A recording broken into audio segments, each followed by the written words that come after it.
Is this thing on? Hello, hello? Uh-oh. Another yapper with a mic.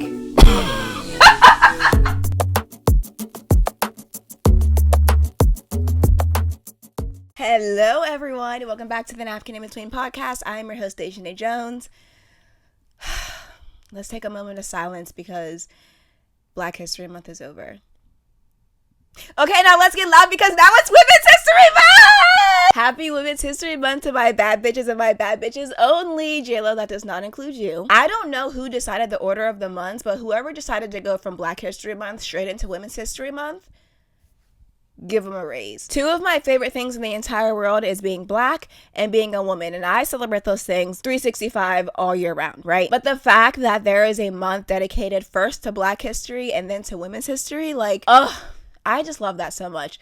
And then, mind you, my roommate told me that April is Black Women's History Month. They said, I got the cheese, you got the jerky. Put it all together and we got cheese jerky. Say what, cheese jerky. Do you guys remember that? That was a bop. I just unlocked a core memory. I forgot about that until just now, but that song's a bop. But I just love being Black, I love being a woman, and I love making both of those things my entire personality. So I love that there are months that celebrate all of those things. And then they want to talk about when is White History Month? When is Men's History Month? Nobody cares about that shit, please. Please go somewhere. Because the fucking world revolves around straight white men. Like, can we get something? Y'all get literally everything. Y'all get privilege. Y'all get opportunities. Y'all get the ability to do half the work and get twice as much. Everything is easier for straight white men. And they're upset that we get a fucking month. Like, please go somewhere. Because you're about to piss me off. Like, y'all created racism. Y'all created misogyny. Y'all created homophobia. Y'all created transphobia. Y'all created all the oppression. And then when we're like, you know what? Let's create a little bit of time to celebrate these oppressed or marginalized groups. They're like, okay, but what about us? Bitch, we wouldn't have to celebrate the marginalized groups or the minorities if y'all hadn't created the shit. Like, please, you're about to piss me off. Like, y'all were insecure and jealous of other people, and that's why y'all created this shit. You can't convince me that the beginning of oppression, some of it was rooted in jealousy. Like, obviously I understand bigotry and just some people genuinely do think that they are just better than other people, but I'm saying, like, at its core, the origination of race and gender and the categorization and the grouping of people to say, like, oh, these people are superior, these people are inferior. Like, some of that had to be projection and jealousy. Because, like, when you really think about it, the group of people, straight white men, who are viewed as superior, genuinely nothing about them is superior. First and foremost, let's take physical attributes, right? Women literally birth humans out of their vaginas. Every single person who has ever lived came from a woman's body. Women are the crafters of life. We all know about the birds and the bees. It takes 9 months to form a baby, and then after the baby is formed, a woman has to either push it out, get it cut out of their body, like the craziest fucking shit, and women have to endure that pain. If I go up to a man and I kick him in the balls, he is out for at least 5 minutes. Immobile, bent over, keeling over with pain. Because I kicked him in the balls. And you're telling me that's superior? Be serious. Be fucking serious. Like, it doesn't make sense. Like, when you genuinely think about it. Also, white being the superior race. If you put a white person out in the sun for too long, they're turning into a fucking lobster. Burned by the fucking sun. And I'm not saying that it doesn't happen to Black people too. Black people can obviously be sunburned. But Black skin was created to be in the sun. And you want to tell me that the white race is superior? When Mother Nature herself looked at them and said, absolutely fucking not, like, please be fucking serious. And I feel like deep down, whoever started racism, which we're going to do a whole episode about that because I did a little bit of a deep dive because I was curious. Arthur de Gobineau, I think is how you say his last name. He's a French man who is like the first person who wrote about one group of people being superior to another. And then he went around France and was trying to like preach this to the French people. And interestingly enough, it was poorly received by people in France. But guess the group of people who were like, you know what? Yeah, let's really adopt this. Americans, white Americans. It was white Americans. The answer is white Americans. But mind you, Arthur wrote a bunch about how Americans themselves were inferior because of race mixing. They cut that part out of his book. When they translated his book from French to English, they cut that part out. They was like, okay, like hide this part. But the part where it says white people are superior, Let's keep that part. Don't worry, we'll do a deep dive. I'm going to do a whole episode about the start of racism. But you can't convince me that the start of racism, there was some projection and jealousy in there. Like, they felt inferior, and so they had to convince the entire fucking world that they were in fact superior to other races or genders or, you know, whatever. But anyway, I don't know why I just went on that crazy tangent. I was just trying to say happy Women's History Month. Like, that was crazy. Happy Women's History Month to my bad bitches and my bad bitches only. Speaking of women and them just being all around perfect and amazing and iconic and the best people you will ever know, Tate McRae, who is one of my favorite artists, released a new album a couple weeks ago at this point, actually. But the peak of my week has been being able to connect with it in a way that I didn't originally feel like I did. I've been a fan of Tate McRae since 2020. She's been in my top artists on Spotify. I really resonate with her music. And I feel like one of the things I really resonate with her is the sad girl bit. Personally, for me, the sad girl bit will never be boring. I love sad girl music. I love music that makes me feel all of my emotions, because I feel like sometimes I smother my emotions, probably because I was bullied as a child for being sensitive. Don't worry, we'll get into that topic a little bit later, actually. But I just love music that makes me feel my feelings, because I feel like sometimes I really struggle with that. And so the reason for Tate McRae being one of my favorite artists is because she makes sad girl music. Like, some of my favorite songs from her, I Still Say Goodnight, Boy X, Chaotic, Messier, You Broke Me First. Like, I love the sad girl bit. The sad girl bit will never be boring. But I felt like with this new album, like, my girl is in love. And I love that for her. I love that she is happy and in love. And I personally was like, where are my sad girl songs? Like, where are my slow songs? Where are my piano, violin, ballad, simple songs with no beat? Like, I just wanted some slower, simple, sad songs. And so it took me a minute. I had to like let the album marinate, because it's like bop after bop, like catchy, upbeat, funky pop songs, right? Like, it's still a great album, don't get me wrong. But I had to listen to the album a couple of times. And when I really started to listen to the words and break down the lyrics, it's interesting because the lyrics are sad on some of the songs, but the beat is catchy. So I feel like sometimes, at least for me personally, I'll feel the beat more than I feel the lyrics, and I have to really sit with the lyrics to really understand the meaning behind some of the songs. And so once I was able to really like understand the lyrics, I was like, okay, like, yeah, my sad girl is still in there a little bit. Like, she's upbeat, but she's still in there a little bit. For example, one of my favorite songs from the album is Means I Care. And it's about, you know, feeling yourself falling in love and being afraid of those feelings. So before you let yourself get too close to the person, you cut them off. But like, you really only do that when you start to like really like the person, you know what I mean? And it's like, girl, you forgot to hold my hand before you called me out. Like, that is so me. There has been a time or 20 when I felt like, okay, I like you a little bit too much, I'm gonna cut you off now. And it's like, sometimes I don't even want to do that. I just am like afraid of men, because they can be a little manipulative. And when I say a little, I mean a lot. And there's a line in the song and she says, "It's not what I want, it's just all I know." And I'm just like, that's so fucking real. Because like, sometimes I genuinely am like, okay, like, let's see where this goes, you know what I mean? And then I get to, in my head, I start to think too much, and I'm like, yeah, actually, I don't want this. I don't want to talk to you. But like, living like that is sometimes kind of sad. And not even just with like romantic relationships, but like friendships as well. I feel like sometimes it's hard for me to open up to people. And so it does get a little bit lonely sometimes. And it's like, you know, you want to put yourself out there, you want to trust people, but at the same time, it's like, you're afraid to. I don't know, this is getting like strangely deep. I need to go talk to that lady. I don't want to like trauma dump on the podcast. But I say all that to say, top 3 songs on the album for me are definitely Signs, Means I Care, and Revolving Door. Honorable mentions to Dear God and Blood on My Hands, specifically Flo Millie's verse. I love Flo Millie. I love her so much. But that has been the peak of my week. I don't know if I said that at the beginning. Anyway, if you have not listened to the album, you should give it a listen. It's called So Close to What by Tate McRae. And also listen to some of her old songs. I feel like being a fan of her for so long, she's finally getting the popularity that I feel like she's always deserved. But definitely go listen to her old albums, because personally, I'm still on I Used to Think I Could Fly. Like, I love that album. So definitely check out some of her other music as well. So what are we going to talk about today? So there was a trend going on TikTok recently, or maybe it was a couple months ago. I don't know. I have no perception of time.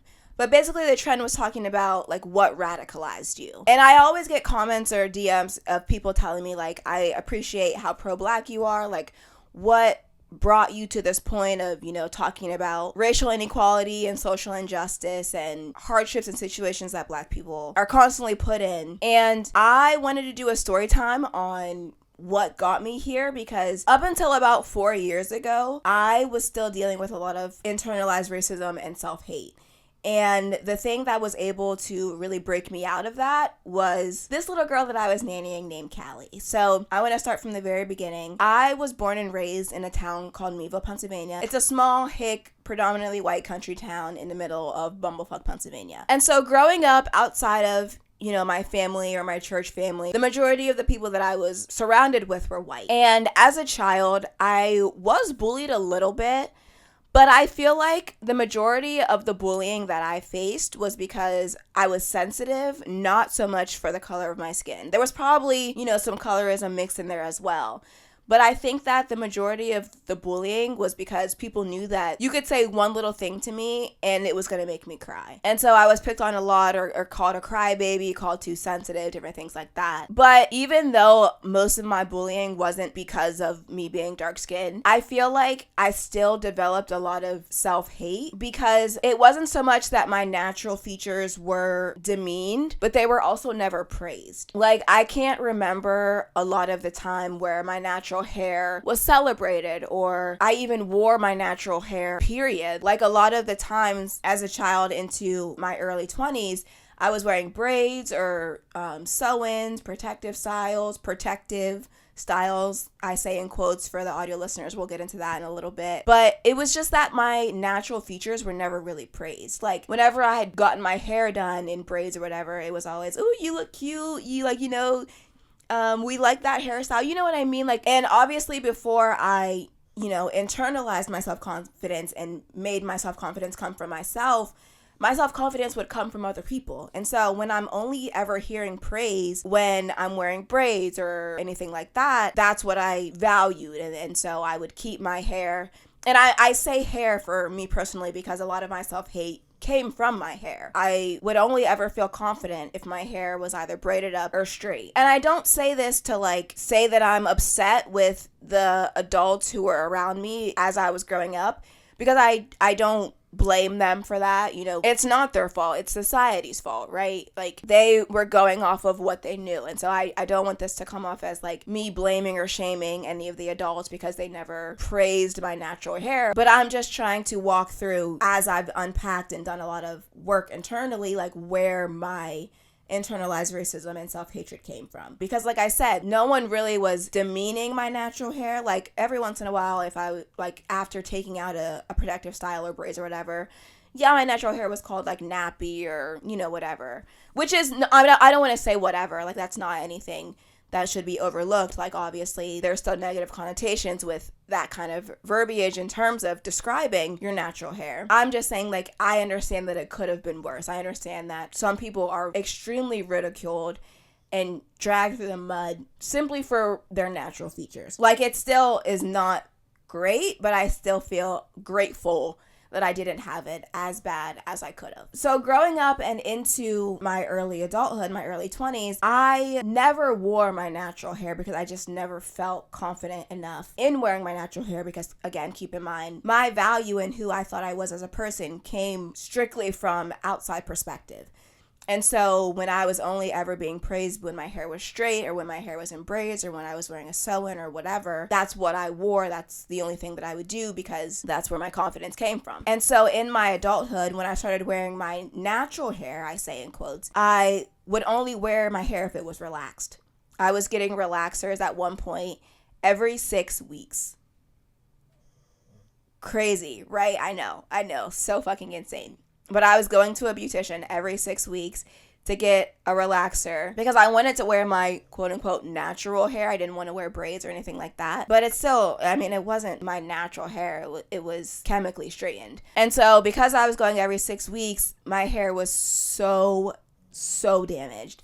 And it got to the point where my beautician was like, yeah, I'm not giving you any more relaxers.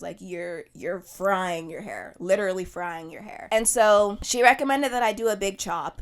And I said, absolutely not. To the women who are able to do big chops, I commend you. I never got to that part of my natural hair journey where I felt comfortable enough to do a big chop. Like, that is another level of confidence. And I still, every so often, I'm like, I want to shave my head bald because I feel like that'll just open another door to confidence. Like, I'm already very confident in myself, and my confidence now comes from me, but I just know that that is like the next step in developing my confidence. And so one day I feel like I really want to do it, but I'm just not there yet. I've said multiple times, like, I'm going to shave my head. I'm going to shave my head. I've even said this online, like, I'm going to shave my head. And then I just don't do it because I'm not there yet. And I pray for the day that I am there because I just know that that is so freeing.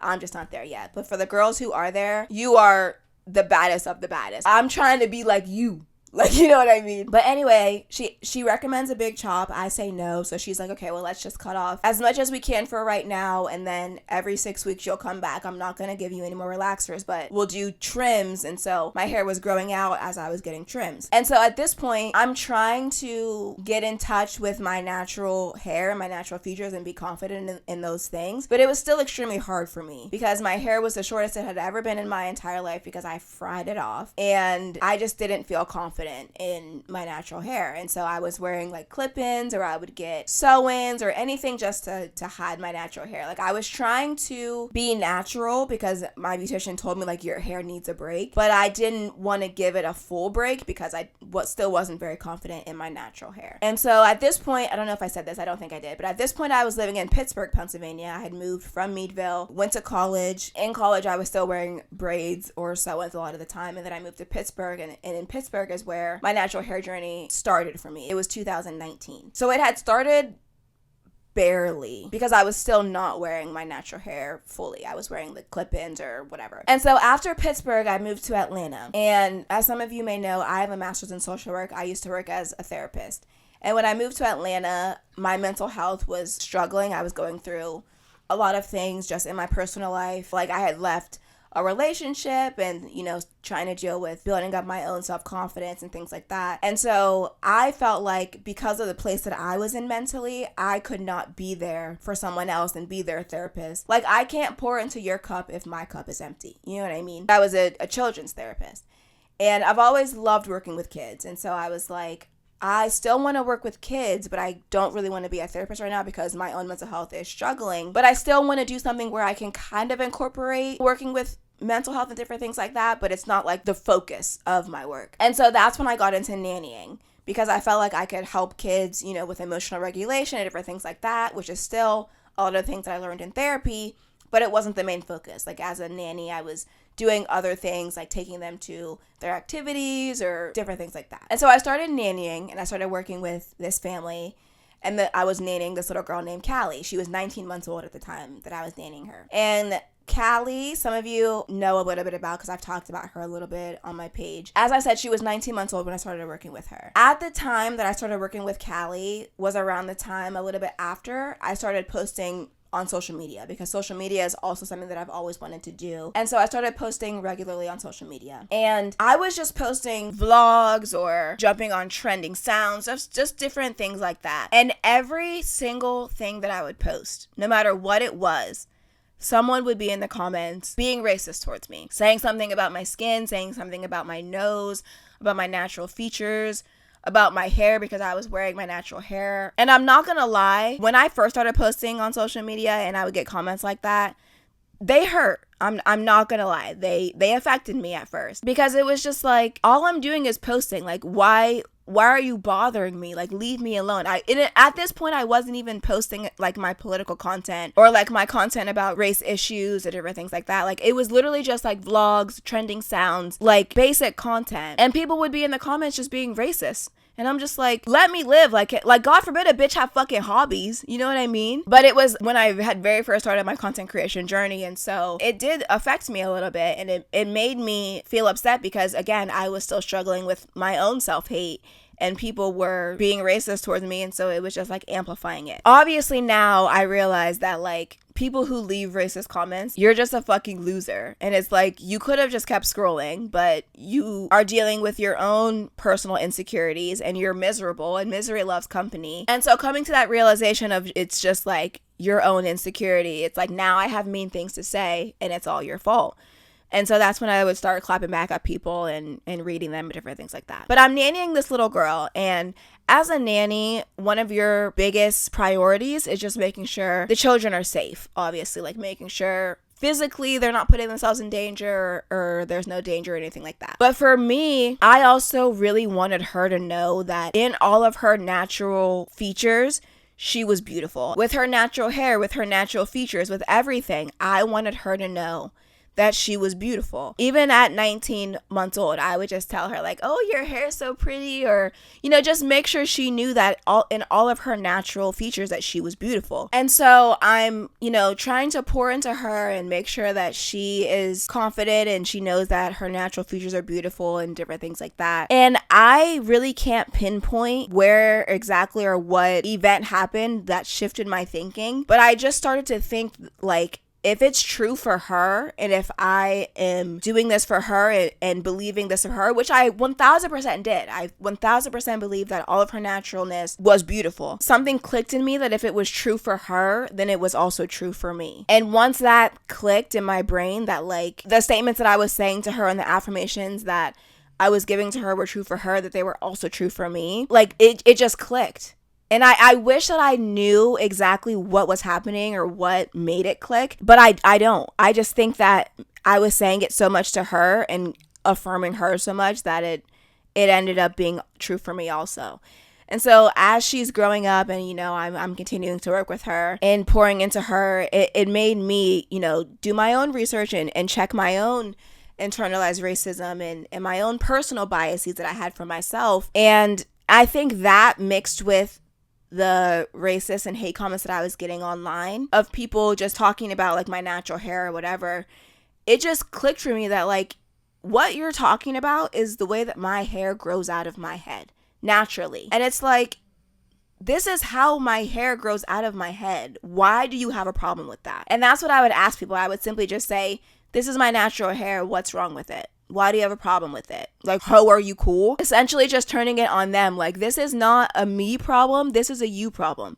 Because this is my natural hair. And with any other ethnicity, with any other race, y'all do not police their hair as much as you police black women and their hair. It's genuinely like no matter what a black woman does with her hair, someone will have a problem with it. If she's wearing her natural hair, it's unruly, it's nappy, it's unprofessional. If she's wearing a sew-in, oh, you must hate your hair. You must want to be a white girl. Mind you, nobody is getting the fucking lace front. Like, the wigs and the sew-ins that we wear are not made from white hair. Like, be so fucking for real. But it's like we can't do anything with our hair without somebody having a comment or something to say about it. Like, can we fucking live? You know what I mean? And so coming to this realization and being able to realize that, it led me to unpacking, my own internalized biases and my own internalized racism, and not only unpack that, but also be able to call it out in other people. And so where I am today and just being confident in myself and my natural features and different things like that truly started with nannying this little girl and being able to realize that the things that I was saying to her, if they're true for her, they're true for every other little black girl, and they're true for myself as well. And so working with her truly helped me heal myself and understand that, the weight that I was carrying and the internalized racism and the self-hate, it was literally just society's problem. It was not my problem. It was not anything that I was doing that was wrong, because it was just naturally me.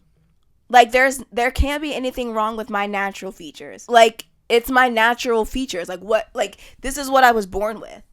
And it's crazy because people will be like, oh my God, there's so much plastic. There's so much, people are altering and these unrealistic beauty standards. But then when someone doesn't fit that beauty standard because they are themselves naturally, that's still a problem too. And when I was finally able to connect all of these dots, it helped me to realize that none of it was true.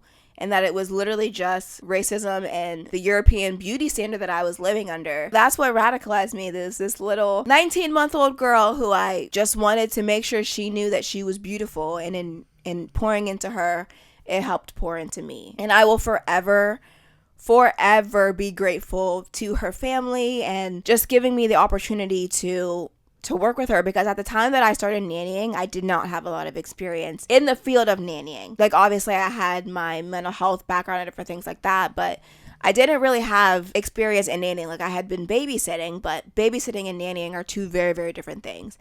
And so I feel like it was a chance for them, but they saw something in me that made them want to give me that chance. And I will forever be grateful, because not only was I able to really pour into her, but it helped me to be able to pour into myself as well and build the confidence that I needed in myself to share, my knowledge and call out racial inequalities and microaggressions and all of that. Because I feel like obviously there's some parts of racism that are very loud and they're very in your face, and everyone can call it out and be like, yes, that is racism. But there are also parts of racism that are very quiet, right? And so being able to wake those things up as well and have the confidence to do that all came from nannying this little girl, and I will forever be grateful for her. And like, she doesn't even realize like the impact that she made on me. And I hope that I made a fraction of the impact on her that she has made on me. I am still in communication with her and her family. She's 5 now. And that's my little bestie. I will just forever be grateful for her and being able to work with her, and we're locked in for life. Like, that's my little bestie, and I will always have so much appreciation and love for her. And so that's what radicalized me, or really made me, look deeper and unpack all of my own internalized feelings about myself. And here we are today. And I hope that as I continue to post and do different things online and different things like that, like, I hope that I can pay it forward and help other people start to unpack their own internalized feelings that they might have about themselves and their natural features. Like, your natural features are beautiful. You are beautiful just the way you are. There is nothing wrong with your kinky, coily, forcey hair. There's nothing wrong with your wide nose. There's nothing wrong with your big lips. There's nothing wrong with your big forehead, with anything. There is nothing wrong. It is literally just people forcing their ignorant and racist stereotypes onto you. And in turn, you're internalizing those things. But you do not have to do that. You do not have to continue to live under the shackles of the European beauty standard and hating yourself because of other people's perceptions of you. And the second you realize that and come to terms with that and just fully understand that you are beautiful just the way you are, and you do not have to live by anyone else's standards, and that the most important opinion comes from yourself and no one else, that is the most freeing thing in the world. That is what jump-started my confidence and my being able to love who I am as a dark-skinned, 4C Black girl, and calling out just the stereotypes and the racism and the microaggressions and all of it, and bringing more attention to all of it, and not allowing those things to affect the way that you move through life, because it does not matter. None of it matters. You are who you are, and you are perfect and beautiful and amazing in all of your natural features. And I just hope that everyone will continue to remember that and learn that and use that as a way to unpack anything that might be going on internally within you. So yeah, I love being Black, and I love everything that there is about being Black. Like, it's genuinely top tier. It truly is. We know it, and they know it too, which is why they try to make us feel so inferior. But at the end of the day, you can't. Like, literally, look at the fucking material. Look at the material. Like, you're gonna tell me that this is some sort of inferior thing? Be so serious. Be so serious. Like, wrap this shit up. You know what I mean? It's just, call it a J-Lo concert ticket, bitch. No one's fucking buying it. But yeah, that was my journey of unpacking my own internalized racism and self-hate. And I'm so, so grateful, and will always be grateful for Callie and for her family, and for just that helping me become who I am today. So speaking of wrap this up, that is what helped me and what radicalized me. And honestly, I low-key hate calling it radicalization, because it's honestly the bare minimum. It's just me being okay with being natural and understanding that there's nothing wrong with me being in my natural state. And so to call it radicalization, I think is it's a bit, like, it's just like a little bit weird, no?